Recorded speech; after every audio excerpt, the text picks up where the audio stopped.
warahmatullahi wabarakatuh.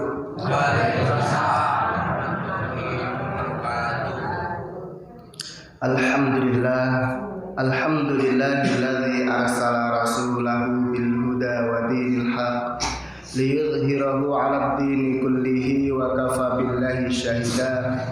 Nashhadu an la ilaha illallah wahdahu la syarikalah wa nashhadu anna Muhammadan abduhu wa rasuluhu la nabiyya wa la rasula ba'dah. Allahumma shalli wa sallim ala Muhammadin wa ala alihi wa ashabihi wa man tabi'ahum bi ihsanin ila yaumil qiyamah. Amma ba'du. Hadirin Bapak Ibu sekalian, jamaah pengajian Ahad pagi yang senantiasa dirahmati Allah Subhanahu wa taala. Puji syukur mari terus kita panjatkan kehadirat Allah Subhanahu wa taala di pagi yang cerah ini. Allah Subhanahu wa taala masih terus mencurahkan berbagai kenikmatannya kepada kita semuanya. Allah ringankan langkah-langkah kita untuk menuju ke majelis-majelis ilmu seperti ini. Mudah-mudahan kita semua diberikan keistiqomahan oleh Allah Subhanahu wa taala. Karena majelis-majelis seperti ini yang senantiasa akan kita rindukan.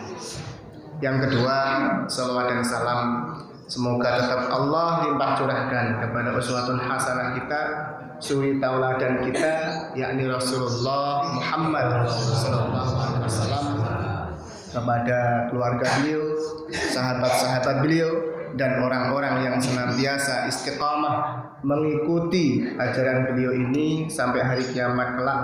Dan mudah-mudahan kita termasuk salah satu di antara golongan mereka. Amin. Bapak Ibu jamaah sekalian yang dirahmati Allah Subhanahu wa taala, pada kesempatan pagi ini saya ingin menyampaikan sebuah kisah, sebuah cerita yang mudah-mudahan kisah atau cerita ini nanti memberikan pelajaran terbaik untuk kehidupan kita. Kehidupan salah seorang sahabat yang sangat menyentuh bagaimana beliau di akhir kehidupannya. Mudah-mudahan kita bisa mengambil hikmah dari kisah beliau atau cerita tentang beliau. Kisah perjalanan hidup beliau memang tidak lengkap, jadi hanya kisah di akhir kehidupannya. Namun kisah itu telah memberikan pelajaran yang sangat mendalam bagi orang-orang yang membacanya. Jamaah sekalian dirahmati Allah, kisah ini terdapat di dalam kitab As-Siqah yang ditulis oleh beliau Ibnu Hibban. Ya, beliau menyampaikan kisah salah seorang sahabat yang bernama Abdullah bin Zaid bin Amr al-Jarmi. Beliau ini wafat atau meninggal sekitar tahun 104 Hijriah. Nah, maka disebutkan beliau yakni Abdullah bin Zaid bin Amr al-Jarmi ini salah seorang ahli ibadah. Beliau juga seorang yang zuhud. Beliau tinggal di kota Basrah. Beliau ini termasuk seorang alim. Ya, kalau disebutkan alimu bil qada wal ahkam, seorang alim ahli qadhi, kehakiman bahasa kami sekarang ya. Terus beliau juga ahli dalam hukum-hukum syariat ini. Hingga kemudian penguasa di sana menghendaki beliau ini ditunjuk untuk menjadi seorang qadhi, seorang hakim gitu, di kota Basrah itu. Namun beliau ini menolak tidak mau mengemban jabatan itu. Ya berbeda dengan kita. Zaman sekarang ini malah untuk rebutan gitu ya. Malah untuk rebutan. Tapi waktu itu ketika beliau dipandang sebagai orang yang mampu, ahli, namun menurut beliau nggak sanggup menjalani amanah itu. Hingga beliau kemudian pergi dari kota Basrah. Basrah itu ada di Irak sekarang. Nah, kemudian beliau meninggalkan kota itu menuju ke Syam. Ya, Syam itu sekarang ya daerah Syria, Palestina dan sebagainya itu, ya, Lebanon dan sebagainya. Termasuk dulu kekuasaannya Syam bisa jadi sampai di wilayah perbatasan dengan Mesir. Nah, disebutkan bahwa kisah ini diriwayatkan dari sanadnya itu dari Al-Auza'i.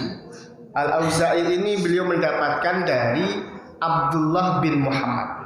Nah, kemudian yang bercerita atau yang mengalami kejadian ini namanya Abdullah bin Muhammad. Nah, Abdullah bin Muhammad ini beliau menceritakan terkait dengan aktivitas beliau.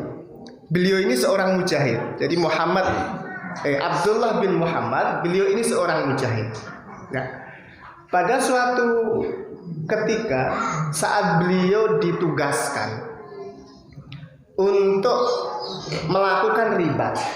Ribat itu nek bahasa kita ya berjaga di front terdepan dalam peperangan. Nah, beliau sedang berpatroli gitu. Bahasa kita patroli. Beliau sedang berjalan memeriksa berpatroli di daerah perbatasan Mesir waktu itu. Di pinggir laut. Nah, sampai di daerah ujung Mesir di pinggir laut. Kemudian beliau menyampaikan, ketika aku telah sampai di sebuah ujung, kalau bahasa kita muara sungai. Jadi di situ ada sungai, terus airnya yang ke laut, namanya muara sungai, muara ya. Nah, itu. Kemudian di situ beliau mendapati ada sebuah kemah. Kemah itu ya, bahasa kita ya mungkin ya rumah yang nggak permanen.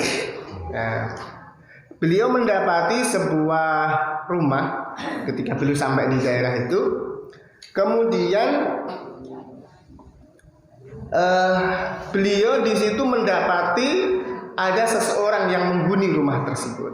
Nah, beliau mendapati bahwa di rumah itu ada seorang laki-laki yang disebutkan dalam kisah beliau yang beliau ceritakan, seorang laki-laki yang telah buntung kedua tangannya. Jadi tangannya sudah dipotong. Kemudian juga kedua kakinya. Jadi tangannya sudah terpotong, kakinya juga terpotong. Buntung dua-duanya. Bukan yang satu, tapi dua-duanya. Kemudian ditambah lagi, diperparah lagi kondisinya itu, pandangan atau penglihatannya itu sudah rapuh, ya sudah kabur, sudah nggak bisa melihat dengan jelas. Kemudian juga pendengarannya sudah tidak berfungsi dengan baik. Jadi sudah bahasanya orang sudah tua ya Pak ya. Ya. Dan dia tidak memiliki sesuatu yang bahasa kita ya bermanfaat untuk dirinya itu kecuali lesannya. Jadi di antara anggota tubuhnya ini yang masih sehat begitu, itu adalah lesannya, mulutnya ini maksudnya. Nah, kemudian dari orang itu selalu senantiasa terdengar kalimat-kalimat terbaik yang bisa ia ucapkan. Di antara ucapannya adalah Allahumma auzi'ni an ahmadaka hamdan ukafi'u bihi syukru ni'matik allati an'amta biha alayya wa faddaltani ala katsirin mimman khalaqta tafdila. Yang kurang lebih maksudnya itu, ya Allah, berikanlah petunjuk kepadaku agar aku bisa selalu memujimu, Ya Allah, berikan petunjuk kepadaku, bimbinglah aku agar aku ini selalu bisa memujimu. Alhamdulillah, alhamdulillah dan seterusnya. Sehingga aku akan senantiasa mensyukuri berbagai nikmat yang telah Engkau berikan kepadaku. Gitu kurang lebih ya. Sehingga aku mensyukuri berbagai nikmat yang ada padaku ini, yang telah Engkau berikan kepadaku. Dan ya Allah, Engkau telah memberikan kepadaku kelebihan, fadilah, keunggulan yang sangat banyak dibandingkan yang telah Engkau berikan kepada makhluk yang lain. Ya Allah, alhamdulillah Engkau telah memberikan kepada kelebihan-kelebihan yang tidak diberikan kepada yang lain, yang tidak Engkau berikan kepada yang lain, ya Allah. Nah, sehingga beliau itu senantiasa memuji Allah, mensyukuri berbagai kenikmatan yang telah Allah berikan kepadanya. Kemudian Abdullah ini kan penasaran. Jadi beliau ketika mau melewati daerah situ itu, kemudian mendengar bahwa di daerah situ ada seseorang yang lisannya itu senantiasa memuji Allah dan sebagainya. Ya, kemudian beliau mendapati orang itu, ya. Maka beliau mengatakan, sungguh aku akan masuk ke rumahnya, aku akan datangi orang ini, kemudian aku akan bertanya kepadanya terkait dengan ucapan-ucapan yang senantiasa beliau lantunkan itu. Kok bisa orang itu diberikan cobaan oleh Allah, cobaan yang berat seperti itu, tapi ucapannya alhamdulillah dan seterusnya. Nah, kemudian beliau itu pengen tahu, ini termasuk sesuatu yang difahami oleh orang itu, atau orang itu ya mengilmui, memiliki ilmu tentang itu, atau mendapatkan ilham. Ya, mendapatkan ilham itu apa? Ya. Ya, mendapatkan ilham dari Allah Subhanahu wa taala. Nah, maka Abdullah bin Muhammad ini kemudian mendatangi laki-laki yang ada di dalam kemah itu, di dalam rumah itu, kemudian mengucapkan salam kepada penghuninya. Kemudian beliau ingin mendengar penjelasan langsung dari orang yang bersangkutan. Kok ini ada masyarakat sekitar menceritakan bahwa ada seorang laki-laki yang tinggal di daerah terpencil begitu. Nah, yang lisannya senantiasa mengucapkan ucapan yang terbaik tadi, ya kan? Allahumma auzi'ni an ahmadaka hamdan dan seterusnya tadi. Nah, kenapa gitu ya? Kemudian di sini disebutkan beliau bertanya kepada laki-laki itu, nikmat apa yang telah Allah berikan kepada engkau sehingga engkau terus menerus memuji Allah Subhanahu wa taala. Ini yang pertama yang beliau tanyakan kepada laki-laki itu, ya, nikmat apa yang telah Allah berikan kepada engkau sehingga engkau senantiasa memuji Allah Subhanahu wa taala. Kemudian yang kedua, fadilah, keutamaan atau kelebihan apa yang Allah berikan kepada engkau sehingga engkau terus mensyukuri nikmat itu. Nah, maka kemudian laki-laki itu menjawab, wa mata roma soni arabi, tidakkah engkau memperhatikan wahai Tuhan itu apa yang telah Allah perbuat, apa yang telah Allah tetapkan untuk saya. Kondisi saya itu saat ini ya seperti yang engkau lihat, seperti yang engkau saksikan. Ya? Jadi kondisinya pripun tadi? Tangannya buntung, kakinya buntung, mata sudah tidak bisa melihat, telinganya juga sudah tidak bisa mendengar dengan baik. Nah, wallahi, nah, laki-laki yang ada di dalam kemah itu kemudian mengatakan, wallahi, demi Allah, Seandainya Allah itu mengirimkan kilat petir dari langit itu, kemudian menyambarku, nggak bisa kemana-mana lagi saya itu. Wong kakinya buntung, tangannya buntung, denger aja nggak, melihat juga nggak bisa. Itu. Seandainya Allah mengirimkan itu petir dari langit itu menyambarku, nggak bisa berbuat apa-apa. Nah, terus kemudian seandainya Allah itu memerintahkan gunung itu meletus, gitu ya, maka akan menghancurkan aku. Gunung meletus kemudian menimpa orang ini, nggak akan bisa kemana-mana. Wong denger aja nggak, melihat nggak bisa, dan seterusnya. Nah, dan seandainya Allah itu memerintahkan lautan itu meluap, terjadi tsunami, terjadi banjir dan lain sebagainya itu, aku juga tidak bisa berbuat apa-apa, pasti akan menenggelamkan aku. Nah, terus kemudian seandainya Allah itu mentakdirkan terjadi gempa bumi, bumi ini terbelah dan sebagainya, kemudian tenggelam ke dalamnya, juga tidak bisa berbuat apa-apa. Nah, maka tidak ada yang menjadikan aku, ya, kecuali selalu bersyukur kepada Allah Subhanahu wa taala, bahwa dengan kondisiku saat ini seperti ini, ternyata Allah masih memberikan kemurahannya kepada aku. Gitu, Pak. Itu cara pandang, Pak. Sudut pandang seseorang itu seperti itu. Ya. Nah, terus kemudian adapun nikmat-nikmat Allah yang diberikan kepadaku, ya,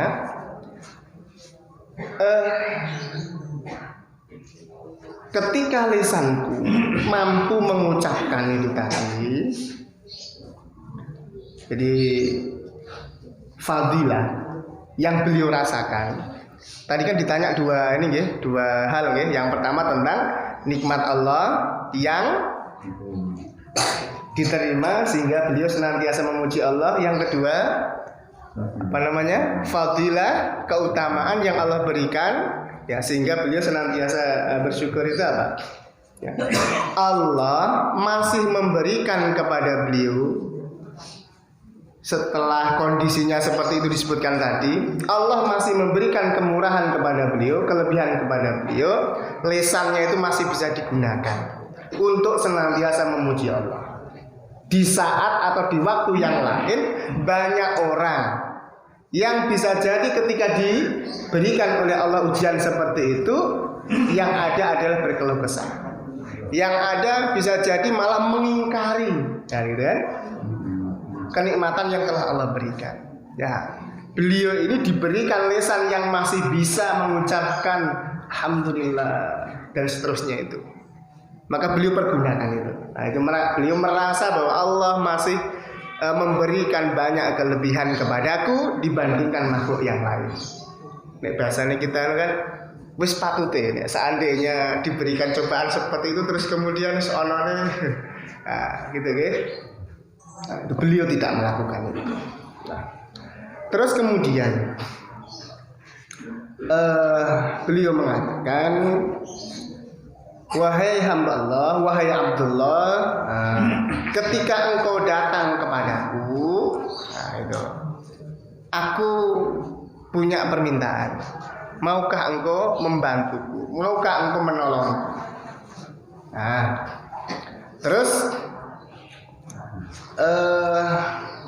beliau mengatakan, sungguh aku ini memiliki seorang anak yang, ya, sebelumnya, ya, jadi sebelum kedatangan orang ini, sebelum kedatangan siapa tadi? Abdullah bin Muhammad, sungguh aku ini memiliki seorang anak laki-laki yang anakku itu membantuku, mengingatkan aku ketika waktu sholat, dan anakku itu juga memwudui aku, karena tangannya kan tidak ada, kaki sudah tidak bisa kemana-mana. Maka yang mewudui itu anaknya itu, diwudui bapaknya.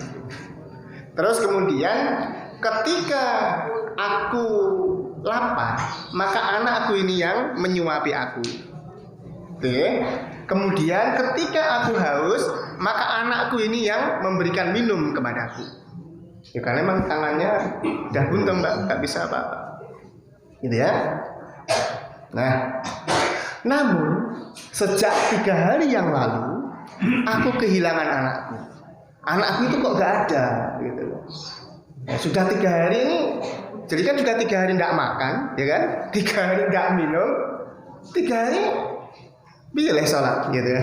Nggak berwudu, nggak ada yang mengingatkan waktu sholat. Kalau dia sudah nggak bisa mendengar azan, dia sudah nggak bisa melihat ini siang apa malam, kan gitu ya. Nggak bisa bedakan. Nah itu. Nah, maka aku minta tolong carikan itu anakku itu. Kok 3 hari sudah tidak pulang, tidak balik. Ya, pamit terakhir ingin mencari makan. Jadi maksudnya bahasa kita sekali belonjo. Ya, tapi karena dia tinggal di daerah terpencil itu, ya dia mungkin mencari binatang buruan dan lain sebagainya untuk bisa dikonsumsi. Entah ikan, entah apa dan sebagainya, gitu ya. Maka kemudian Abdullah bin Muhammad ini mencari anak muda yang dimaksud oleh bapak ini tadi. Nah, tidak begitu jauh beliau berjalan, beliau mencari, di situ mendapati sebuah bukit pasir. Ya, naik daerah pantai kan biasanya terus ban terus ana sing nancak ngono ya. Nah, di situ beliau mendapati ada sekumpulan binatang buas, Pak. Nah, terus kemudian didekati oleh beliau, oleh Abdullah bin Muhammad ini. Nah, terus setelah mendekat, kemudian beliau, masya Allah, dengan wajah yang ini, kok ada di situ seseorang yang telah meninggal. Beliau mengucapkan innalillahi wa inna ilaihi raji'un. Di situ ada seorang anak begitu yang telah meninggal. Yang perkiraan beliau anak ini sudah meninggal ya sejak 3 hari yang lalu itu karena diterkam binatang buas.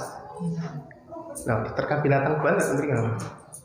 Ya ditubruk macan apa ditubruk serigala apa gitu. Sampai dagingnya itu dipangan.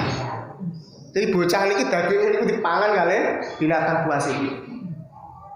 Nah, kemudian mendapati kondisi seperti itu, terus setelah tentunya ya terus beliau balik kepada orang yang meminta bantuan kepada beliau tadi. Kemudian betapa sedihnya terlintas dalam benak beliau itu nanti. Piye carane ngabarke berita lek anak ini kuwi pun meninggal mergo diterkam binatang buas. Gitu, Pak. Nah, hingga kemudian ketika beliau mau balik gitu, piye nanti caranya menyampaikan berita ini kepada orang yang ada di rumah itu tadi. Terlintas dalam benak beliau ingin mengingatkan kepada pemilik rumah itu tadi, ya, tentang kisahnya Nabi Ayub alaihissalam. Terlintas dalam benaknya, nanti kisah yang beliau alami ini akan diceritakan kepada bapaknya yang dialami ini, anaknya ini, dengan kisah yang dialami oleh Nabi Ayub. Nah, maka ketika Abdullah bin Muhammad ini kembali mendapati laki-laki yang ada di kemah di tenda itu tadi, beliau mengucapkan salam, kemudian dijawab salamnya, assalamualaikum, waalaikumsalam. Nah, kemudian pemilik rumah tadi bertanya, bukankah engkau orang yang tadi menemui aku? Ya, tentu saja dijawab oleh Abdullah bin Muhammad. Iya, aku yang orang yang tadi menemui engkau. Nah, terus bagaimana engkau melaksanakan apa yang ku minta tadi? Aku memohon bantuan kepadamu agar engkau mencari anakku. Bagaimana kondisinya? Nah, maka kemudian Abdullah bin Muhammad ini mengawali pembicaraannya dengan mengatakan, engkau lebih mulia di sisi Allah ataukah Nabi Ayub yang lebih mulia? Ya gitu, Pak. Jadi diawali ceritanya itu begitu untuk menjelaskan kondisi anaknya tadi. Nah, maka orang yang ada di rumah tadi ditanya dulu. engkau lebih mulia dari Allah lebih apa tadi? Engkau lebih mulia di sisi Allah ataukah Nabi Ayub yang lebih mulia di sisi Allah? Tentu orang yang di dalam rumah itu menjawab, ya pasti Nabi Ayub lebih mulia daripada saya, gitu maksudnya. Nah, baru kemudian beliau mengatakan, bagaimana kisahnya Nabi Ayub? Nah, tahukah engkau apa yang telah Allah perbuat terhadap Nabi Ayub? Bukankah Nabi Ayub itu telah diberi oleh Allah ujian, diberi oleh Allah cobaan terhadap hartanya, terhadap keluarganya, ya kan? Terhadap anak-anaknya dan lain sebagainya. Karena orang ini lagi kehilangan anak kan begitu ya, terkampilan puas tadi. Nah, maka ya bapak yang ada di dalam rumah itu mengatakan, iya seperti itu memang kisahnya. Nah, terus kemudian bagaimana Allah Subhanahu Wa Taala mendapati Nabi Ayub itu? Nah, maka orang itu mengatakan Allah mendapati Nabi Ayub itu seorang nabi yang sabar, seorang nabi yang senantiasa bersyukur kepada Allah, dan seorang nabi yang selalu memuji Allah Subhanahu Wa Taala. Nah, tentunya ya ketika ditanya dari mana dia tahu? Ya tentunya dari baca Quran, karena memang kisah tentang Nabi Ayub ini terdapat di dalam Al-Quran. Nah gitu. Terus ditanya lagi, bahkan Nabi Ayub itu tidak cukup diuji oleh Allah dengan yang seperti itu. Ya kehilangan hartanya, kehilangan keluarganya, kehilangan anaknya. Tapi juga Allah menguji dia ditinggalkan oleh kerabat-kerabatnya. Orang yang dulu dekat dengan dia, orang yang dulu mencintai dia, orang yang dulu menghormati dia itu sudah meninggalkan Ayub semuanya. Tuh sampai segitu ya. Nah, bahkan dikisahkan Nabi Ayub sampai terlunta-lunta begitu. Nah, bahkan sampai istilahnya beliau itu ya ngapunten ya, bahasa kita ya, istilahnya di jalan-jalan begitu, menggelandang bahasa kasar. Ya, beliau kemana? Tidak ada orang yang peduli. Mau minta bantuan diusir dan sebagainya, minta pertolongan diusir dan lain sebagainya. Itu Nabi Ayub. Nah, hingga kemudian bagaimana Allah mendapati Nabi Ayub itu? Ya tentu dijawab oleh orang yang ada di rumah itu. Beliau termasuk seorang nabi yang sabar, senantiasa bersyukur dan senantiasa memuji Allah Subhanahu Wa Taala. Nah, itu jawaban orang yang ada di dalam rumah itu. Kemudian didoakan itu. Ya semoga Allah Subhanahu Wa Taala ya mensegerakan rahmatnya, mencurahkan rahmatnya kepada engkau.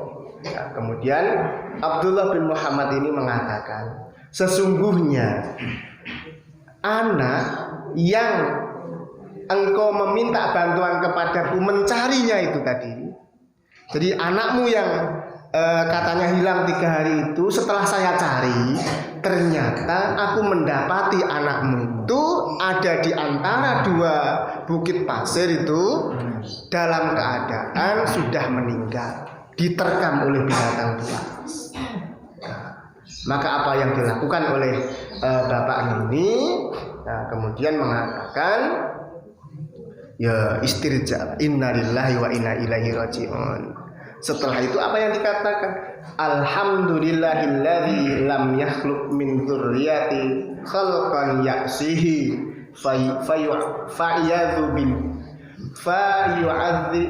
fayu'adzibu bihi binnar.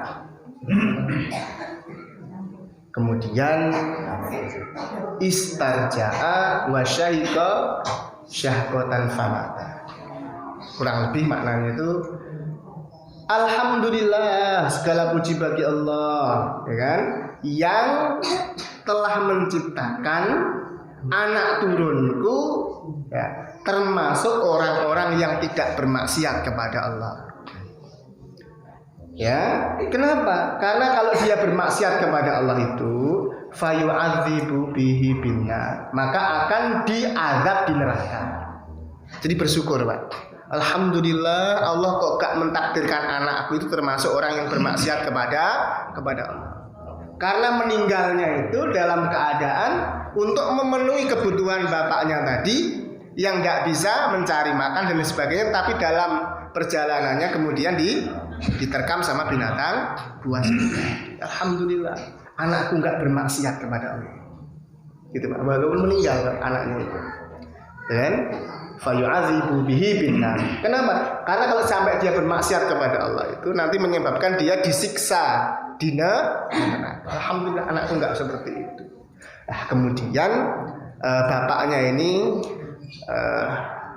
mengucapkan innalillahi wa inna ilaihi raji'un, terus menarik napas panjang, Pak. Istilahnya mungkin bahasa kita saking sedihnya dan lain sebagainya itu, terus saking hal gitu terus meninggal juga.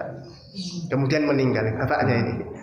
Nah, terus kemudian Abdullah itu melanjutkan kisahnya, fakultu innalillahi wa inna ilaihi raji'un. Orang yang menemui bapak ini kemudian innalillahi wa inna ilaihi raji'un. Nah, gitu ya. Sungguh sangat besar musibah yang saat ini menimpaku. Beliau Abdullah bin Muhammad nggak ngalami yang dirasakan oleh bapak ini, merasa bahwa ini musibah yang sangat berat. Dan terus yang ngelakoni kaya apa?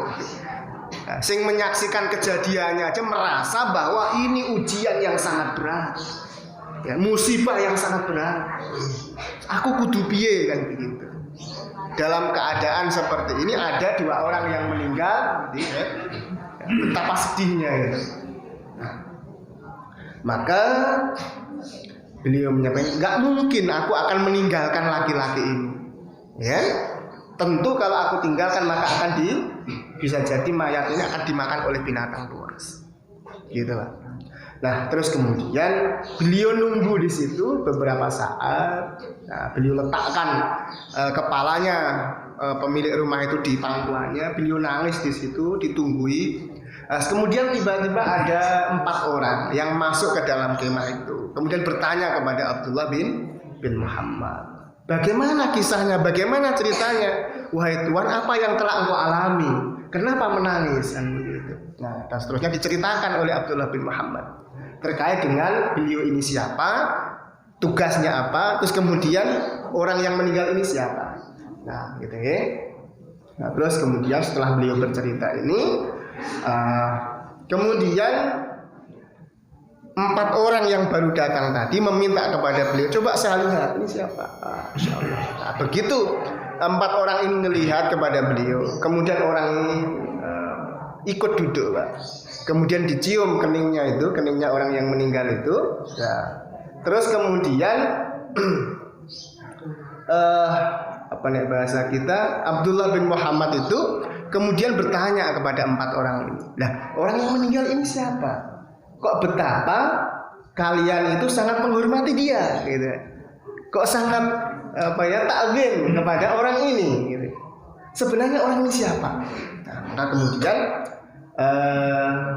orang itu bercerita, beliau ini adalah siapa tadi namanya? Abdullah bin Zaid bin Amr, ya kan? Abdullah bin Zaid bin Amr al-Jarmi. Beliau ini seorang alim, beliau ini seorang tokoh di kota kami. Nah, ternyata 4 orang itu asalnya mungkin juga berasal dari daerah Irak atau daerah Basrah itu. Ini berasal dari daerah kami. Beliau dulu diminta untuk menjadi seorang qadhi, tapi beliau tidak bersedia. Beliau meninggalkan daerah kami, nggak tahu kemana perginya. Nah, itu ya. Maka kami mendapati ternyata beliau ini di sini dan kondisinya seperti ini. Nah, gitu ya.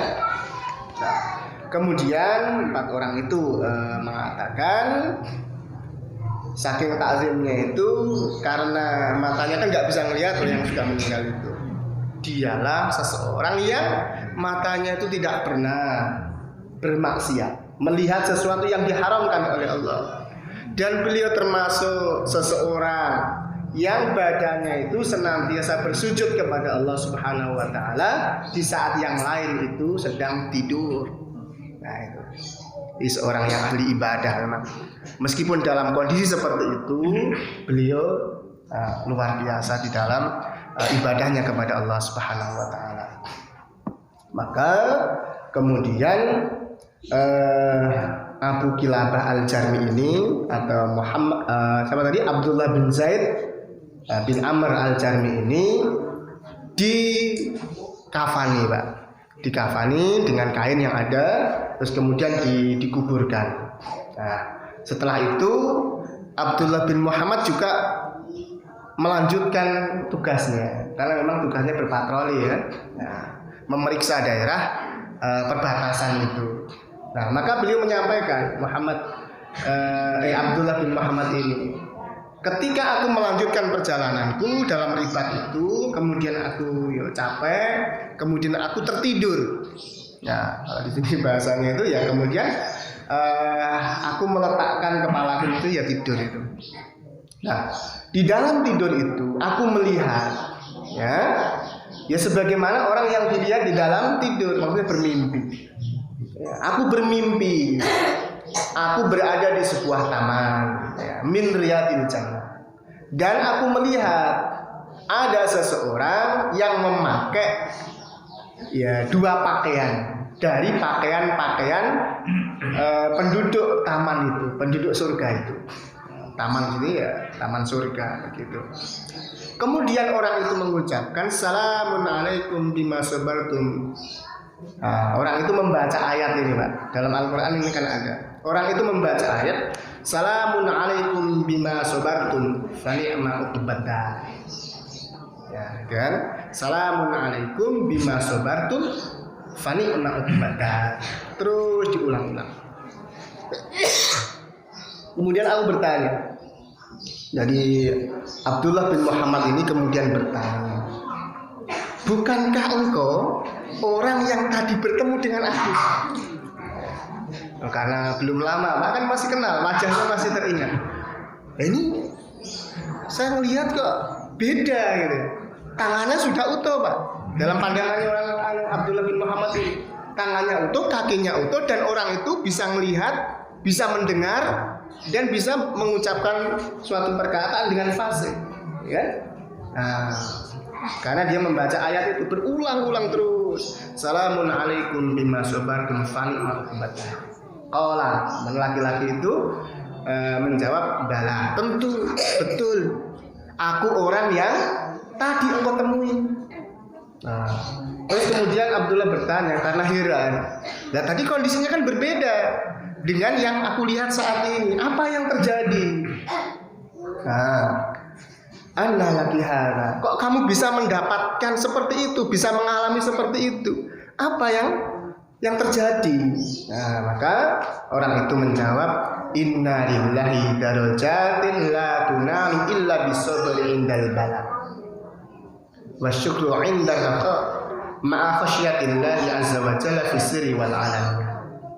Sungguh Allah Subhanahu wa taala itu memiliki innalillahi darajatin. Sesungguhnya di sisi Allah Subhanahu wa taala itu ada satu derajat. Ada satu posisi, ada satu kedudukan yang tidak akan bisa diraih kecuali oleh orang-orang yang sabar ketika ia mendapatkan musibah. Ya, jadi kalau ada seseorang mendapatkan musibah, kemudian ia bisa bersabar terhadap musibah yang ia alami itu, dia akan mendapatkan posisi yang terbaik di sisi Allah, posisi yang tinggi di sisi Allah, ya, yang tidak akan bisa dicapai kecuali oleh orang yang senantiasa bersyukur kepada Allah Subhanahu wa taala ketika mendapati ujian, ya, mendapati masa-masa sulit, ya, senantiasa bersyukur kepada Allah Subhanahu wa taala. Dan ketika dia mendapatkan ini, Pak,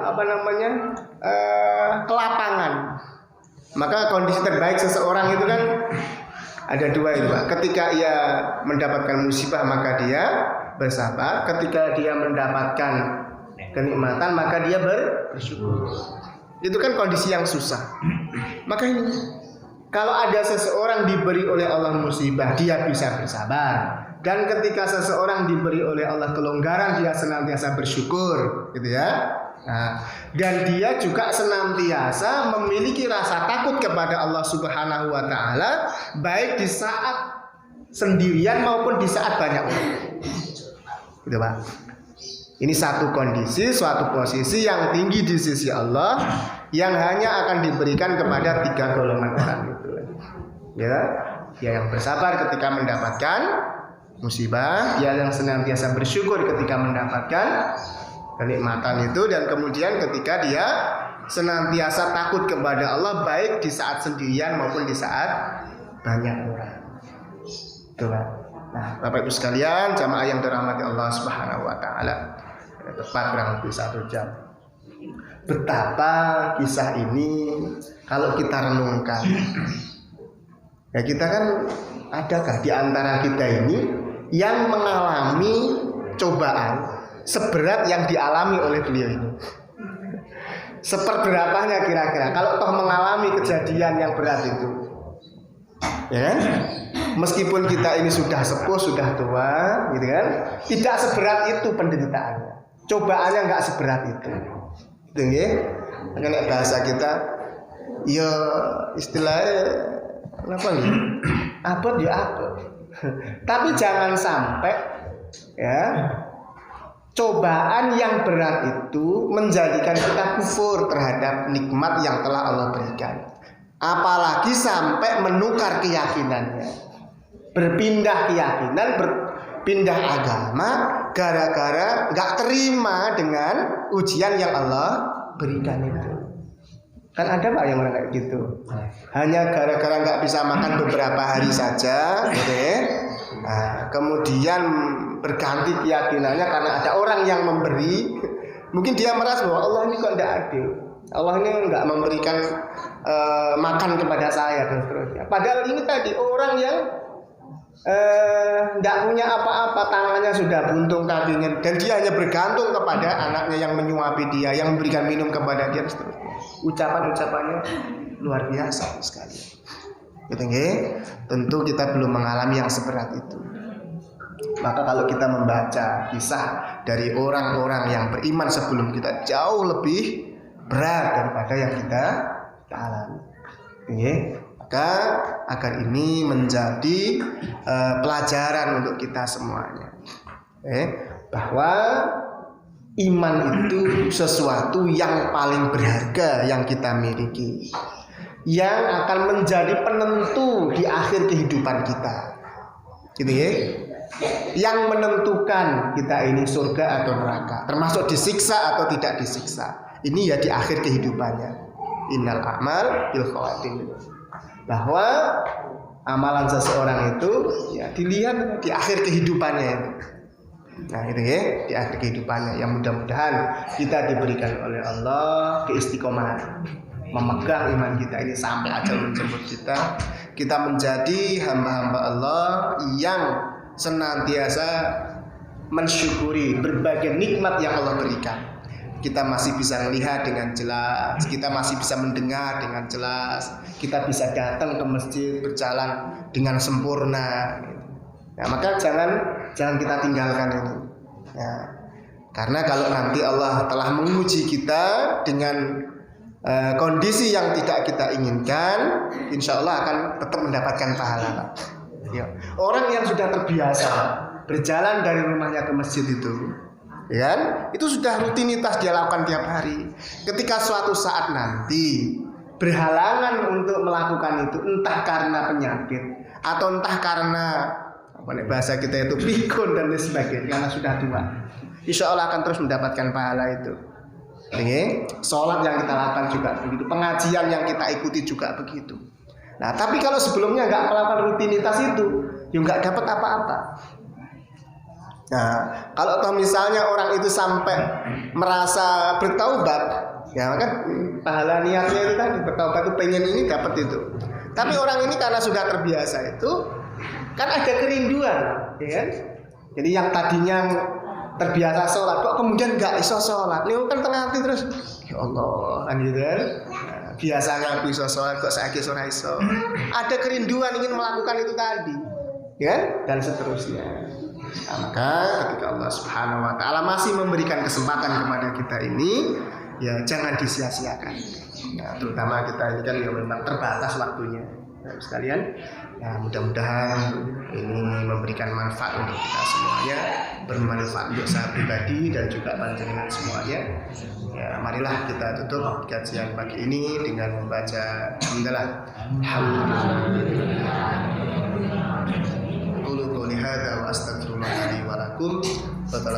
Assalamualaikum warahmatullahi wabarakatuh.